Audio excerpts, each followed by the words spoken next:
All right, on this episode of the LPDS, we get into some sports updates. Very, very quickly, sports updates.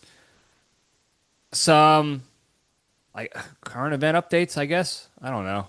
You decide. And then in the junction, I will provide an update to the undercover assignment I was alluding to in the previous episode. All that plus a nice little Cage fact for you coming up right now.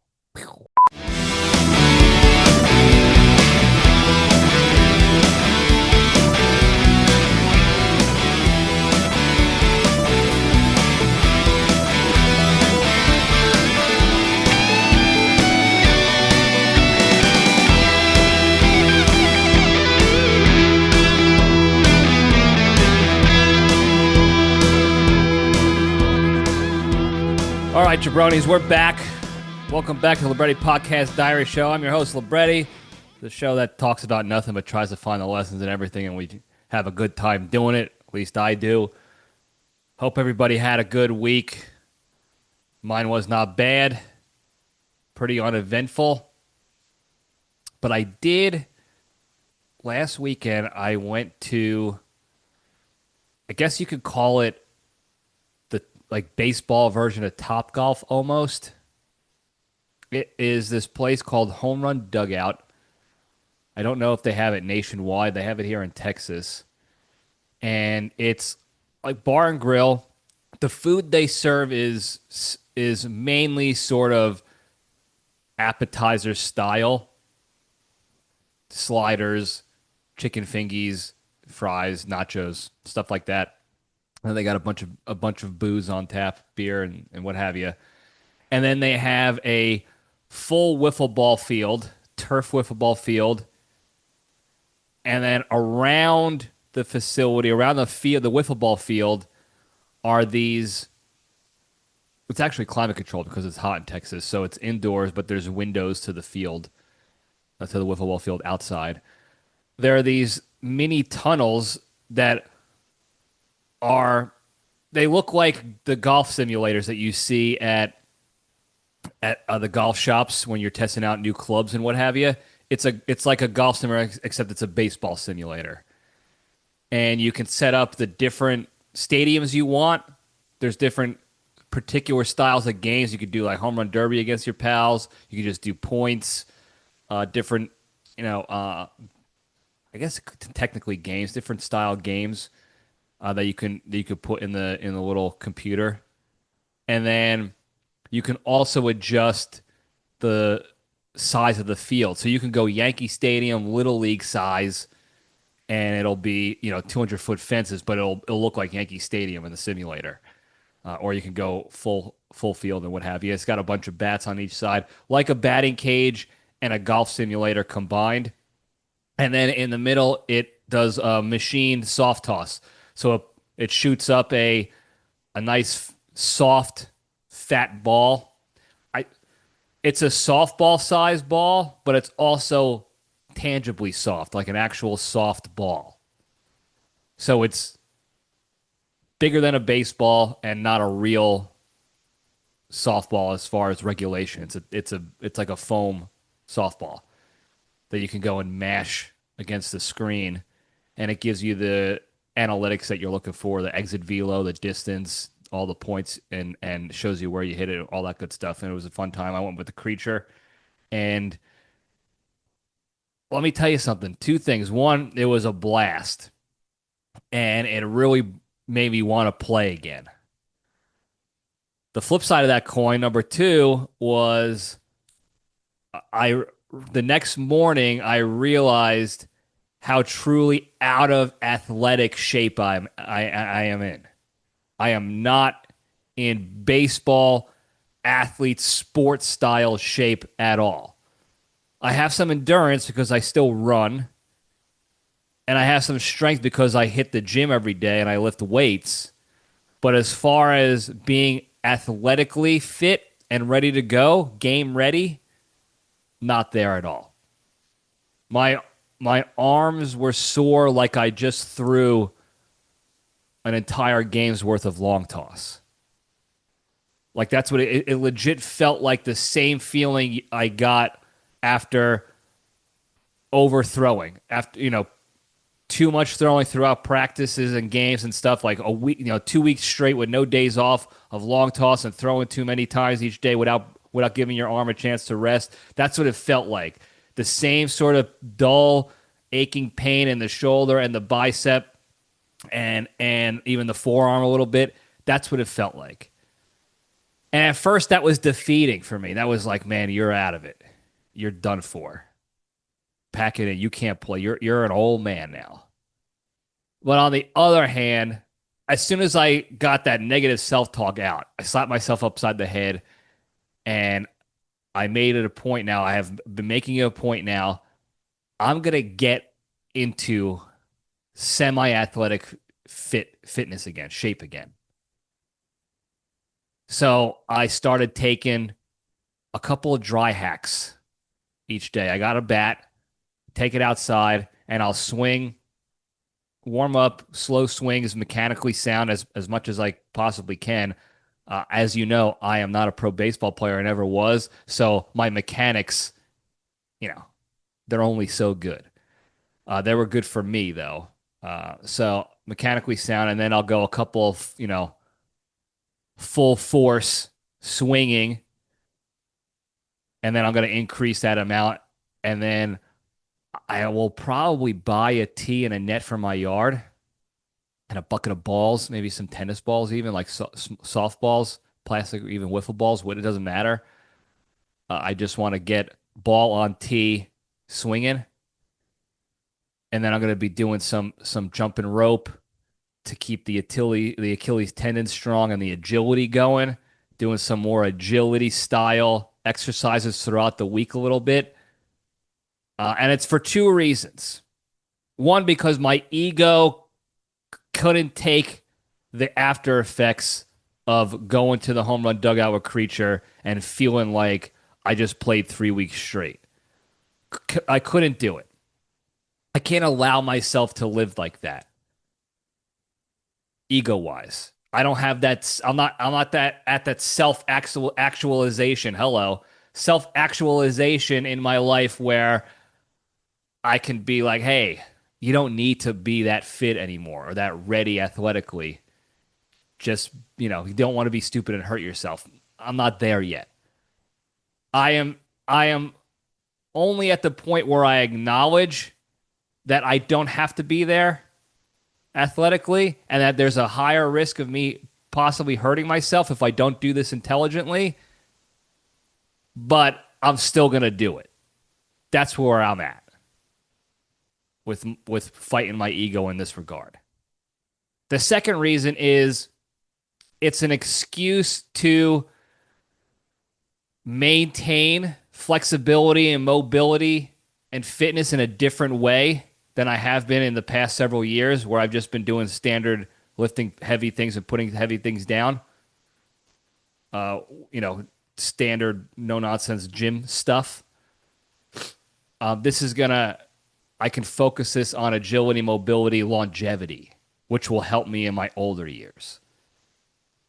Because I want to be what I don't want to be. Let me flip this. What I don't want to be is at retirement age, whenever that is for me, and not able to enjoy my retirement physically. I want to be able to go on vacation still and walk the beach, or go back to Italy and be able to walk around and do the see the sights, the hill country and all that stuff without being incapacitated. I want to be able to play home run derby with my grandkids and kids too, if I have them. I want to be able to do all that stuff, and I don't want to spend my time in doctor's offices predominantly with my retirement time.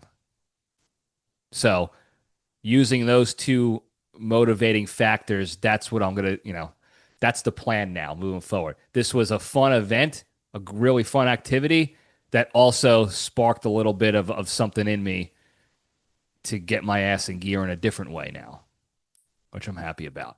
So I'll keep you posted on how things are going there. Maybe I'll even get some videos of me at a batting cage one of these days to show you my progress to see if anything is going on positively there.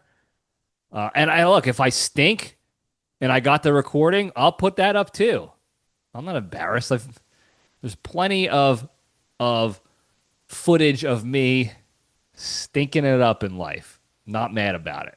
That's how I learn and grow. So stay tuned for more of that. Speaking of sports, real quick, by the way, before we go back into more sports, I don't know where this resurgence of fruit flies came in my house the past 2 weeks, but it has become out of control. I'm in my office, which is the absolute opposite end of the house from the kitchen and where the food is. The only food I have in here is my water right now. And these things are buzzing around on the back light here, hanging around behind like I don't understand where these guys came from. And I don't keep food out. I don't get it. It's super annoying. Anyway, I'm going to be at war with these damn flies, sons of bitches. Anyway, sports updates. I don't know when you're going to listen to this or tune into this, but the Yankees are in a position now where they're playing the Orioles like 5 out of their last 8 games, I think, something like that. So the Orioles have a chance to really do some spoiling of the Yankee season if they come out on top with those games. I don't think it's going to happen, but I'm not convinced it's not going to happen. I'm a little worried. And on one hand, I would be furious because I want my team to win and make it to the playoffs and succeed. On the other hand, it would be absolutely hilarious if they have a collapse like that. There's a lot of talking points in a big time collapse if that happens. And even though I'm a Yankees fan, I have no problem talking about that. But I hope it doesn't happen. I just wanted to put the warning out now before anything goes down that I'm aware of it. Some of the fans are aware of this potential, and I hope the Yankees are aware of it, and I hope they do what they need to do to prevent it from happening and to succeed and win. So, and I don't think there's been much else going on with the Yankees. Another fly, got him, dead. I don't think there's been much else going on with the Yankees to even talk about recently. So I guess we're good there. I want to talk very quickly about the New York Giants. Didn't get a chance to talk about them previously, mainly because I forgot. But I did mention this prior, what my prediction was with the Giants football season this year. And after their past 2 games, I don't know what's going to happen this third game. I'm recording before the third game. They're playing the Chiefs, though. So if I were to venture to guess, I would say they're going to lose that one because the Chiefs are 0-2. They're also a much better team, and they need a win. The Giants need a win, but not nearly as nobody expects them to win. So this is a must win for the Chiefs. This is would be awesome to win for the Giants. Two very different things there. So I don't think the Giants will win that game. Hopefully I'm proven wrong by the time this episode posts. But their first game was a disaster. They got embarrassed by the Washington. They're the Redskins, but they're still called the Commanders for now. I think that name's going to change back. They got embarrassed by that team, and they weren't even playing that great. Washington did not do that great. They only won 21 to 3 or whatever, and they should have stomped them 50-0. And then they go in and play the Cowboys, and they actually had an opportunity to win that game, which was crazy because before the game started, it was almost a lock. Like the Cowboys should easily win this game. The Giants stink compared to them and that's that. And the Giants did everything they could to lose that game and get blown out. They had, I think, 9 penalties in the first quarter alone, almost 200 yards worth of penalties throughout the game. And they were winning with 30 seconds left in the game.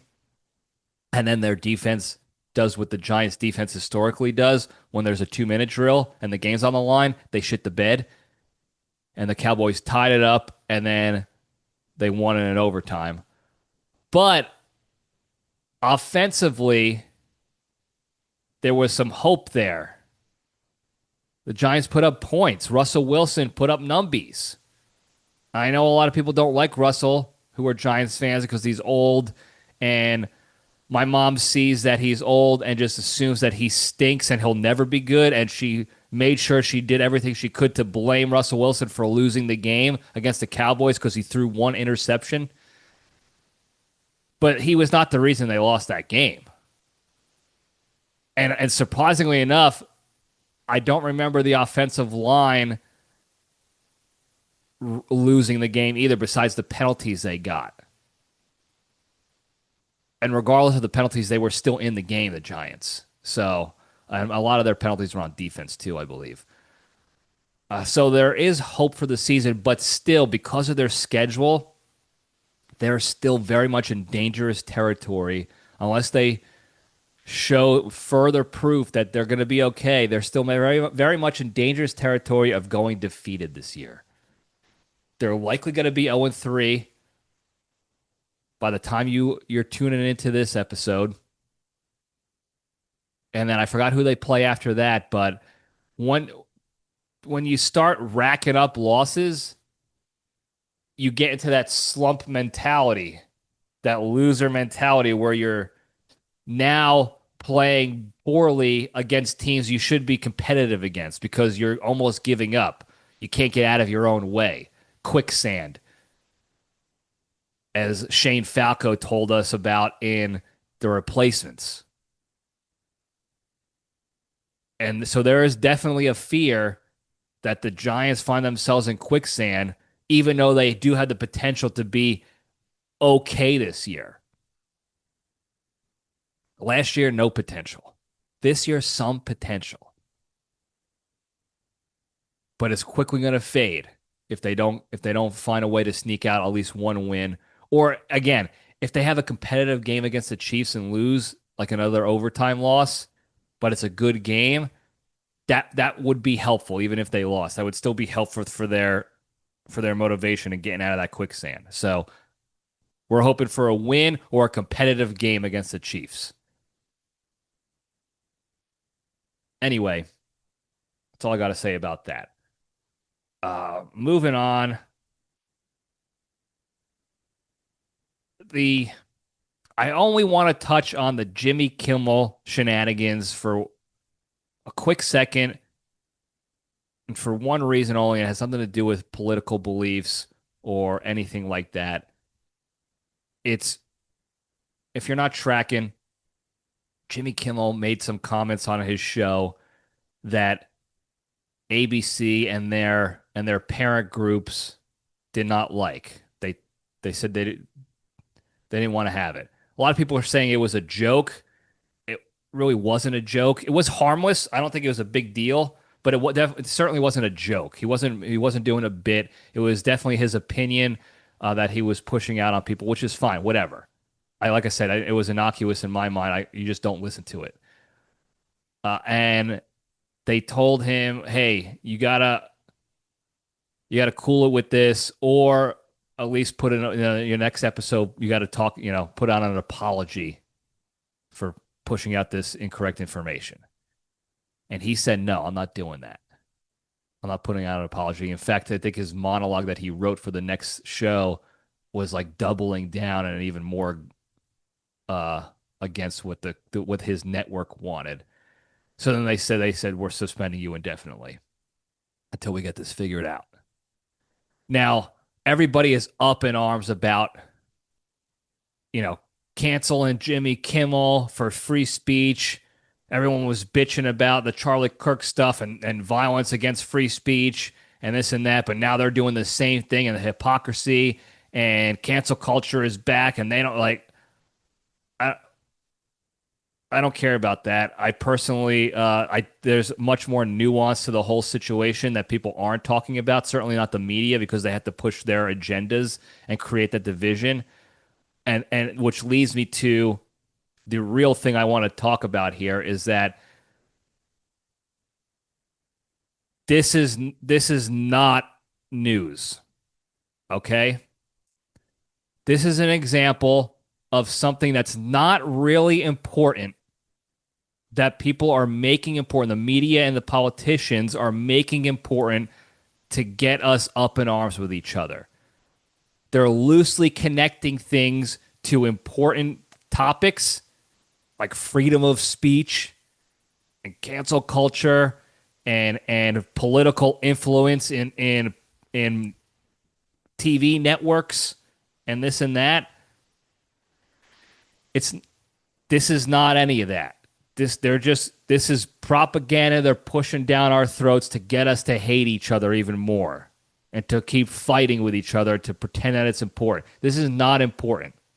Okay? This is as simple as a matter of an organization that somebody signed a contract with that did something or said something that organization does not want to back.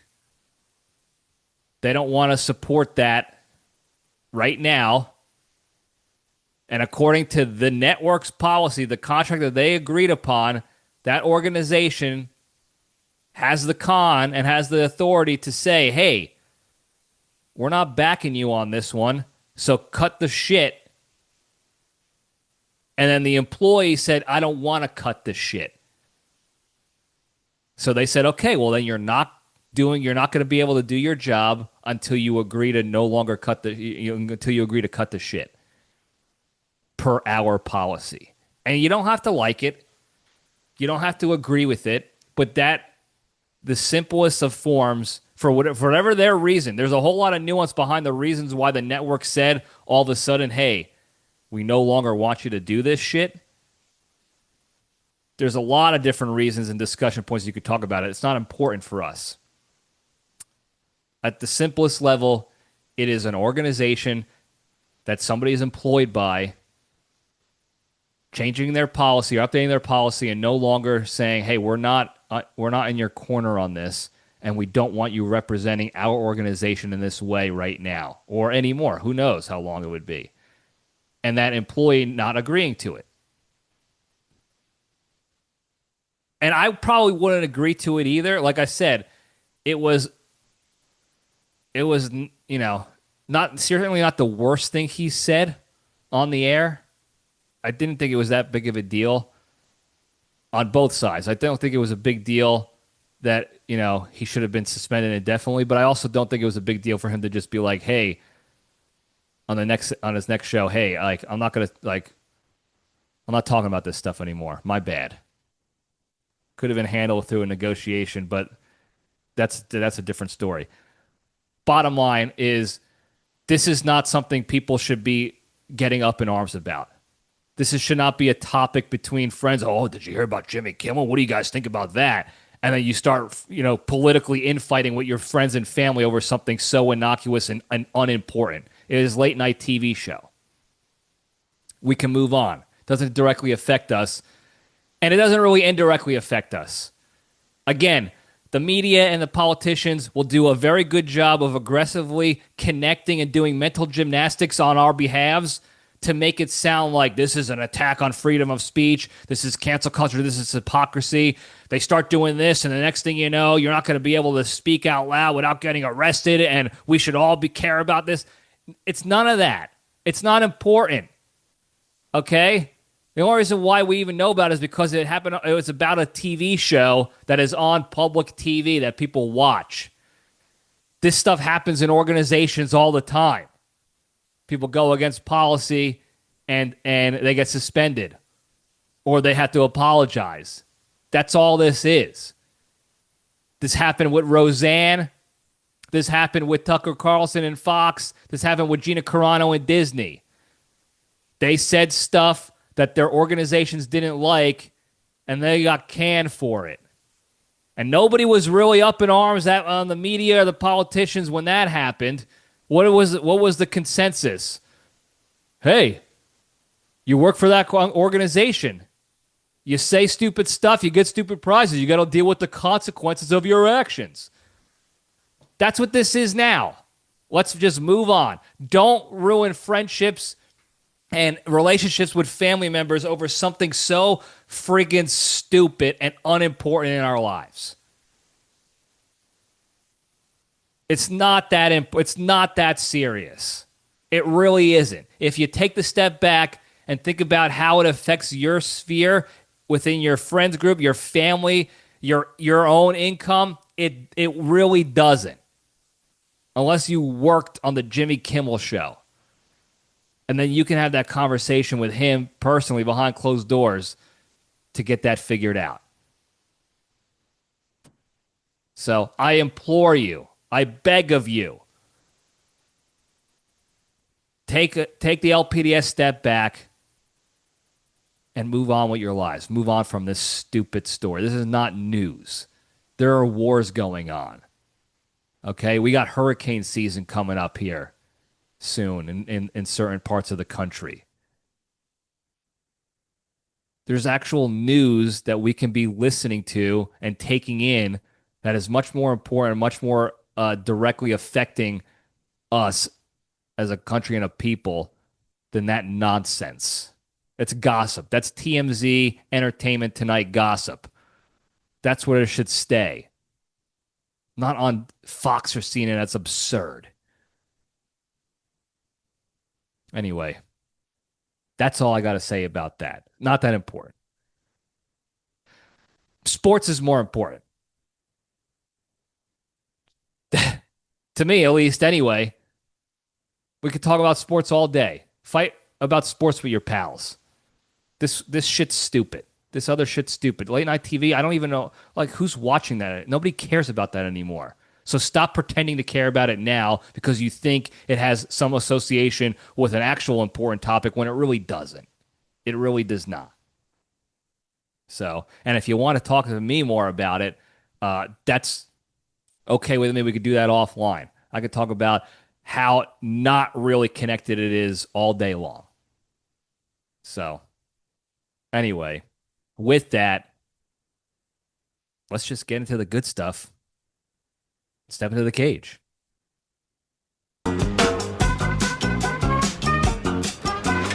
Okay, let's run.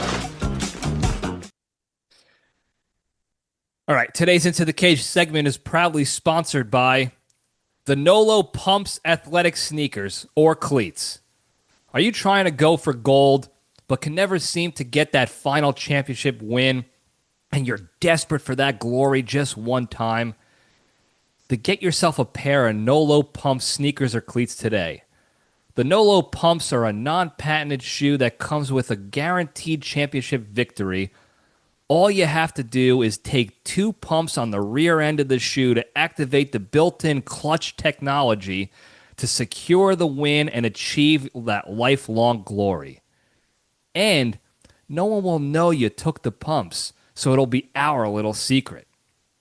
So, to finally be a champion today, get yourself a pair of Nolo Pumps by visiting www.wouldyourather.com. And if you use the promo code TAKETHEPUMPS, you'll get 29% off your first pair of Nolo Pumps. I wish these were around when our college baseball team was in Idaho and the NAIA World Series. Because to go out with that red banner, that red championship banner, and that glory would have been absolutely well worth it. I would have taken the pumps. I would have told her, it doesn't have to be anyone's secret. I would have put those cleats on, taken those pumps, and celebrated with that championship banner draped around me like a cape. So if you want to win, if you want to feel the glory, Take the pumps, buy the shoes. Anyway, stupid damn flies. I hate this. I'm gonna burn the house down. If I'm coming to you in the next episode from my yard, it's because I burned this house down because of these damn freaking flies. Unbelievable. I gotta set more like sticky traps or something. It's unbelievable where they came from. Anyway, the cage fact.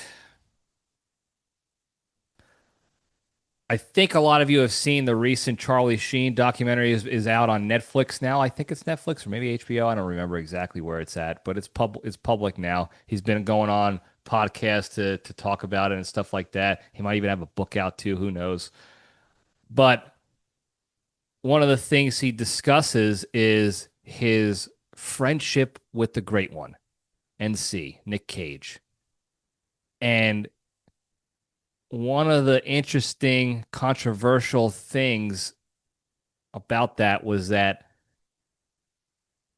NC happened to be in a time in his life when he was getting a little wild and crazy. He was Nicky Cage. If you remember in the movie Unbearable Weight of Massive Talent, his little alter ego with the leather jacket, and he's Nic Cage. That's who he was back then when he was friends with Charlie Sheen. So he was a bit of an enabler. And they used to party hard. And they were filming movies. And apparently it was getting so bad that it was affecting Charlie Sheen's work because he was always high and drunk showing up to set. It was affecting his work. So much so that they were having a birthday party for Charlie Sheen's father, Martin Sheen, another prominent actor. And Charlie Sheen shows up and it's actually an intervention for him. And other celebrities were there to intervene. And they sent it to a rehab facility. Charlie Sheen was mad about that only because he had scheduled with Nic Cage that first weekend to go judge a bikini contest. I forgot where, Laguna Beach or somewhere in California, maybe. So what he did was he bribed one of the orderlies at the rehab facility and said, if I'm not back here, like, let me go. And I'll be back here by 9 a.m. tomorrow morning for whatever the rehab stuff that I'm scheduled for.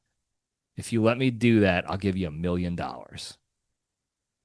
So she let him go, and he went to go judge this bikini competition with Nic Cage and said he doesn't even remember it because he got so blasted with the great one. He just basically woke up and got his ass back to the rehab. He got back by 8:44 a.m., he said. Basically just in time. And that was only his first rehab stint. He relapsed several times in between and up till now. I think he's clean now. I haven't seen the full documentary yet, so I don't know if he's cleaned up completely or what the deal is. But back in the day, he was partying hard with the great one, and it might be the reason why he's had the crazy life he's had is because he got cage-tastic early. So, anyway, that's the Cage fact. They're pals. I'm killing all of these. This is like the Vietnam War. Just stacking bodies, but still losing the war somehow. Because they don't stop coming. Anyway, moving over to the Junction. I'll spin the logo up. Excuse me. Last episode, I discussed briefly. Well, when I say briefly, it started briefly and ended up being a monologue about undercover work. But I spoke to you about being in an inadvertent undercover situation, undercover operation. Well,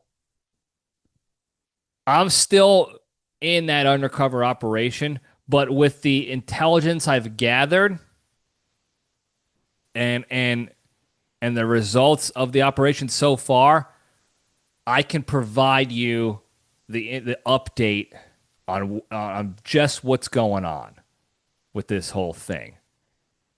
And I say that because the the target that I'm going after is absolutely not listening to this show, and I honestly, even if they do, I couldn't care less at this point because we're almost at full victory. We're almost done. And by the time actually you tune into this, whenever you do, it could be over. But I am currently involved in I'm employed in a scam job situation. Okay? So let me paint you the picture and I'll be as succinct as possible without boring you to tears. I've been applying to some part-time remote work jobs for like side hustle style jobs for extra cash to keep the lights on and keep funding the business. I think I've talked about this already. And one of these jobs I found on like ZipRecruiter, I think it was. And it was for like part-time secretary, beta bitch boy work, stuff I've done in the past in the military. And it was part-time work, 3 hours a day. Like it was easy pickings. I'm very well versed in that world. And it wasn't full-time. And it was like 25, $30 an hour. Okay, easy. Fine. That's great. That's right in my wheelhouse of what I want. So I send my application in. No big deal. I get an email from the organization, from the CEO himself of this construction company. And it's a questionnaire. Hey, you made it to the next level. Here's a questionnaire we want you to fill to see if you're competitive for the next round, for the interview. All pretty boilerplate processes when it comes to these types of jobs online that I've noticed over the past several years. So fill out the questionnaire. It was like, how long can you work per day? Uh, what kind of experience do you have? What computer programs have you used in the past? Again, nothing crazy that I had no problem, opening up about. So I send this over and I get an email back same day, by the way. And it say, congratulations, you've got the job. That was the first sentence, was basically congratulations. It said, dear applicant, congratulations, you got the job. And that's when I knew something was fishy. Hand up, and I had this conversation with the creature already. When I say something was fishy, I do not think, at the time, I did not think I'm getting scammed. This is fake. I thought something was fishy by the way the email was written and by who it was coming from.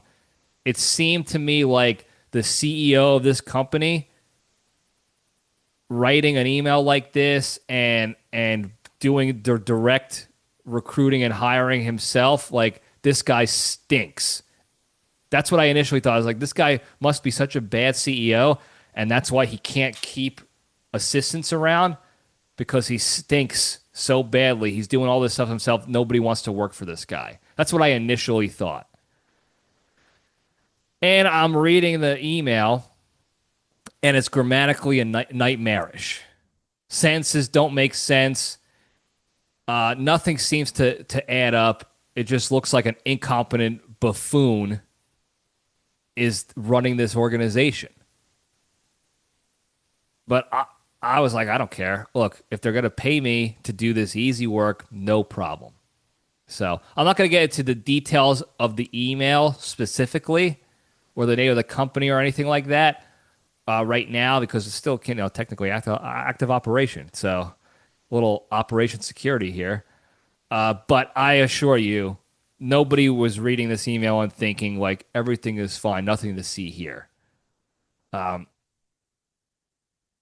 So I respond to that. The email asked for a couple other things. And part of the email did say there is a required equipment, certain laptop, printer, cell phone that you need. that we'll procure and you'll use. So I have direct line of communication with you. You can use our programs, yada yada yada. Ask a couple of other questions like, tell me this week when can you start because I have some tests for you, this and that. Gave him the information. I get another email back the next day. Flies everywhere. Damn it. I get an email back the next day. Okay, my first task for you. I'm going to send you a check in the mail for X amount of money, a couple $1,000. Some of it's going to be for your sign-on bonus, and some of it's going to be for the equipment to procure and tasks I need you to do. I'm going to send you a check in the mail, also fishy. And then he's like, here's my first task for you. Every morning, I want a daily update brief with the following information: the weather update for the day, any calendar update information, even though I don't have access to his calendar, a motivational quote, top news headlines of the day, and then the daily updates on stocks. That was it. So, not knowing anything else, I had to get some further information. I asked this guy, hey, what location do you want the weather for? I'm in Texas. The headquarters of the supposed business is in Wisconsin, apparently. He said in a previous email that he was in Toronto on a contract. So I said, what do you want the weather for? And then I asked, what stocks do you want? What updates on stocks do you want? And he said, I want the weather for Texas and California. Daily weather for the whole states of Texas and California. And I want the updates on Apple, Google, Microsoft, the S&P 500, and the NASDAQ, and the Dow Jones. And again, my spidey senses arose. Not initially, again, still did not think it was a scam. I just thought this guy was an absolute buffoon. I thought I was dealing with a real-life Michael Scott. Like, this guy is a CEO of his own company because he's the only employee too, and because he's a dope, and he's just like, oh, this will make me sound like an important CEO, a big time executive. Give me the weather update. I don't have time to look up the weather myself. That was another thing he said in the message. I need this to be a 2-minute read. So I don't have time to look up the weather, and I need to be motivated because that's what CEOs do. They get daily motivation, and then I need to obviously keep up to date with stocks. Tell me about stocks. That's something that like Michael Scott in The Office would do. Oscar, tell me about money. Tell me about bankruptcy so I can declare it. I thought this guy was absolutely a giant nincompoop. I still do, by the way. And then I'm talking to the creature about it. And while we're talking, he's like, well, have you looked up this dude's name? I was like, well, I looked him up on the website. He said the website's a little fishy. And then Creature looked up the company, and up pops this Instagram post that he found from an organization with the same name. Different location, same name. And the post said, hey, beware of this ZipRecruiter scam that's using our organization's name. And basically that was all they said. They're using this name. This is the name of the fake CEO. Be on the lookout for it. This is not us. Don't apply for it, whatever. So then Creature finds some information on like the Better Business Bureau website. By the way, we're Stixing, and doing investigating while Stixing. I don't know why I felt that was important to note, but I just want to give a little bit of praise to the Creature, who is also able to do recon and Stix at the same time. Not a lot of people can do that. So anyway, We look at the Better Business Bureau, and somebody reported this as a scam, and they posted the first email they got when they got their job acceptance, and it was copy paste the same exact email. And what was funny about it was like, this is I think I got a fly that flew up my nose, so now I got the sniffles. This is a remote work job, and the first sentence was like, "Sorry, we couldn't meet. I really wanted to meet you. But I'm in Toronto for 2 months for this contract that we got." Again, I thought it was weird. I thought the guy was just a buffoon. I was like, why would he say that? We're never gonna meet. It's a remote job. This guy's supposed to be in Wisconsin. There was no meeting, no in-person meeting. Um, anyway, the email was verbatim, but that's all they had. The first email. So then we did some more digging, and I did a Google image search of the photo that this guy was using on his website on his email signature block. And it came back to this guy who had the same last name as the fake CEO. And then he went to business school at a college of the first name of the CEO. So, like I said, I don't want to reveal too much information because it's still an active operation. But let's say the fake CEO was named like Dame Smith, Dame Smith. I did a Google image search of the photo he was using. I found out that this is Joe Smith, who graduated from Notre Dame. That's what it was like. That's what the CEO's name was using. And then the phone number went to like an Atlanta area code. It's a like a Google phone, Google Talks phone, just similar to like the hotline number that I have as a Maryland number when I got from Google. When I was in Maryland, it's still the same number. That's what this is. It's like a Google Voice number. That's what it's called, or some other app that provides burner numbers, spoof numbers, what have you. So we decided, Creature and I, Boss Dixing, we decided we're gonna keep this thing going because we want to find out exactly what the scam ends up being so that we can report it and have all the evidence there to show for it. I haven't given up any actual real important information on my side, and I certainly wasn't planning to anyway. But I want to know what the scam is so we can report this appropriately and as effectively as possible. Because the other person who reported it only had one email to show for it, and that was it. So we're going to keep going. This started about a week ago, 2 weeks ago almost. 2 weeks ago now, at least. Well, since then, I still set up the daily briefing email. And when I tell you there's not a bit of real information in there, there's not a bit of real information in those updates.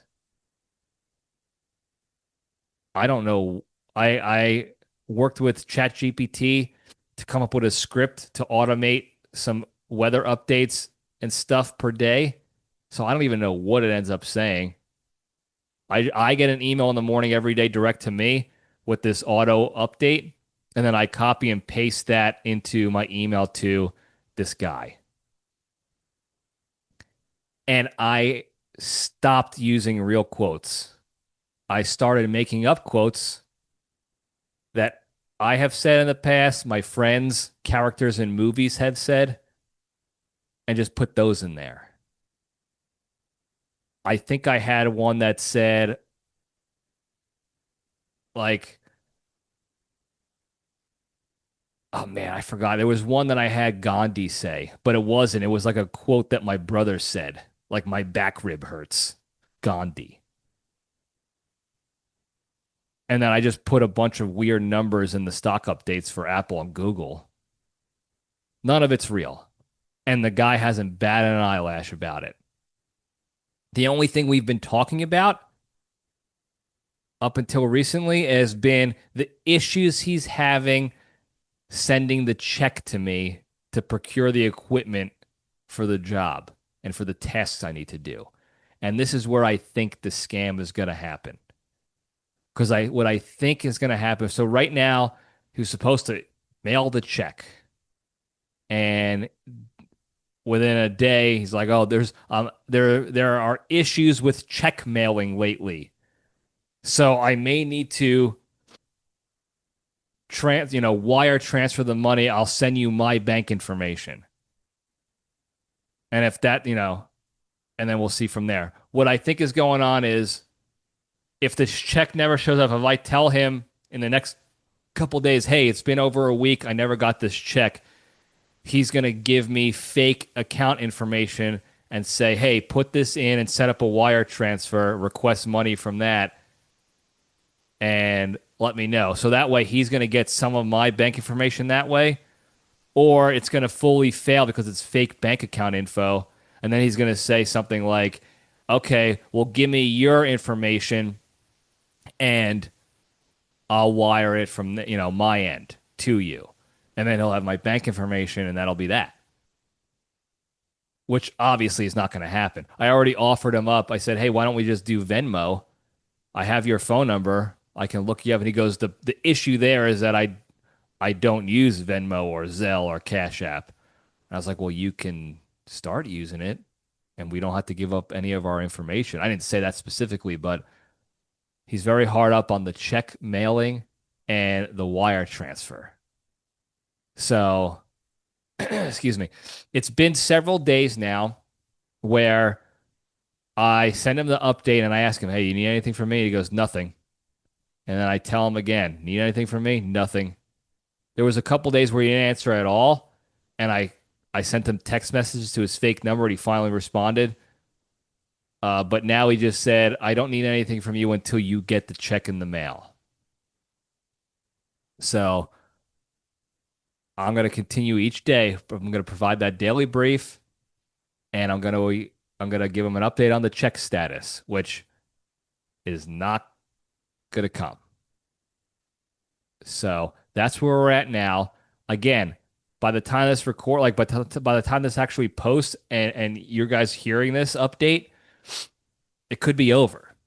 The scan could be complete. I could have him outed. It could be done with. I don't know.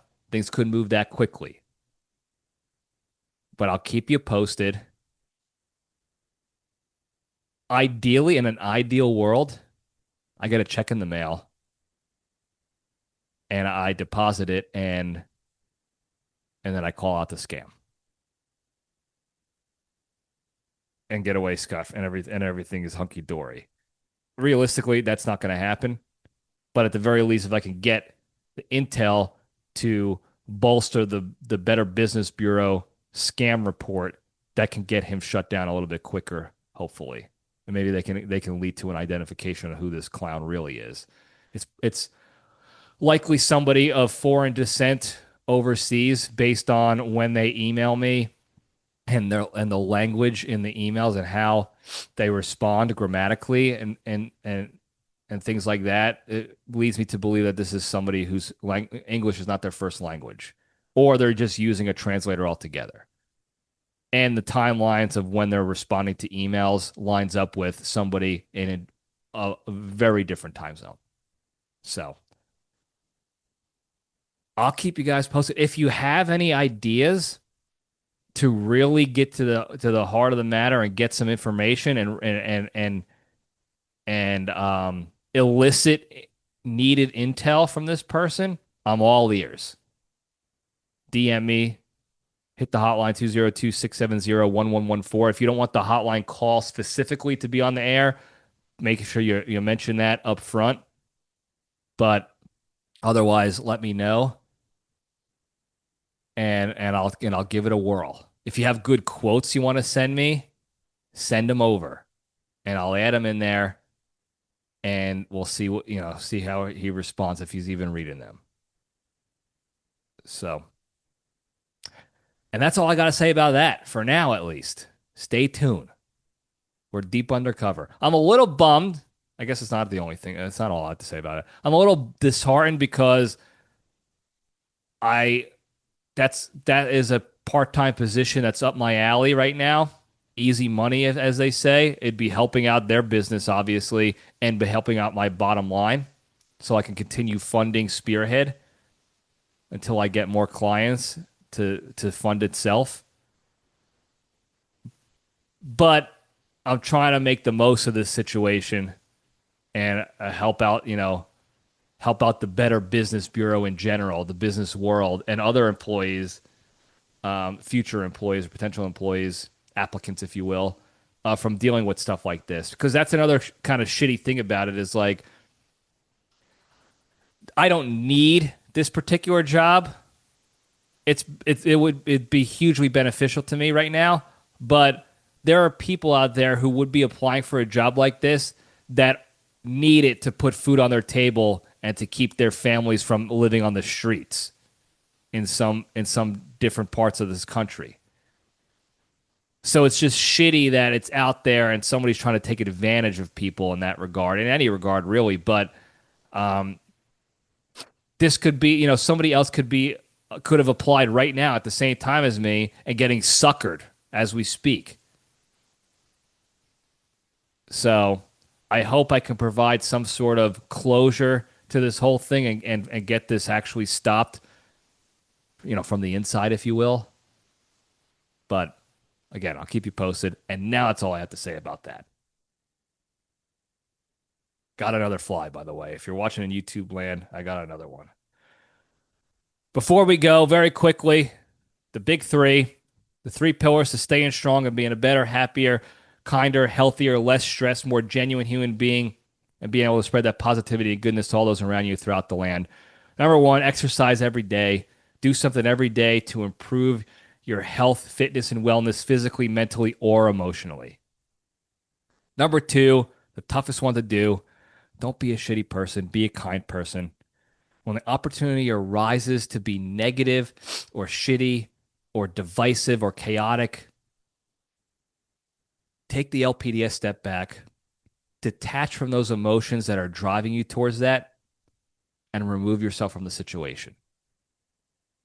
Kindly change the subject. If you're talking to somebody in person, close the laptop, put the cell phone down, go take a walk, get out of there.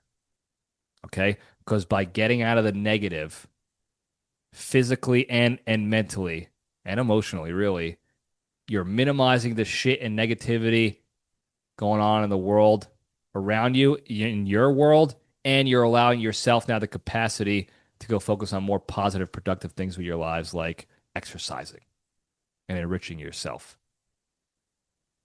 Number 3, the most important one, be genuinely thankful and grateful for all the things, the good things you have in your life. And you can realistically do this by taking time each day to think about one good thing in your life that you have or that's happened to you in the last 24 hours.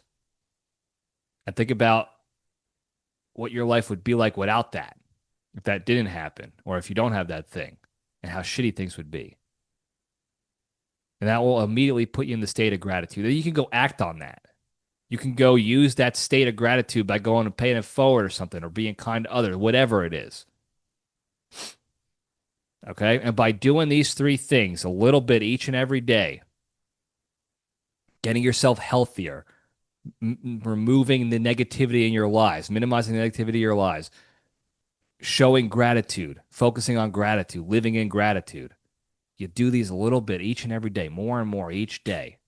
I promise you, you'll be a better, happier, kinder, healthier, less stressed, more genuine human being, be able to spread that positivity and goodness to all those around you and throughout the land.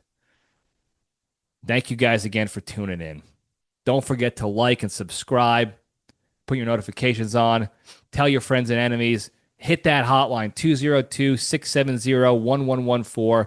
If you have quotes to send me for this undercover op, if you have questions, if you have topics of episode topics, things you want to hear me blab about in the future, leave it on the hotline. If you have jokes, if you have bits, comedy bits, good or bad. Leave it in the hotline, 202-670-1114. Thank you guys again. I love you all. Stay strong.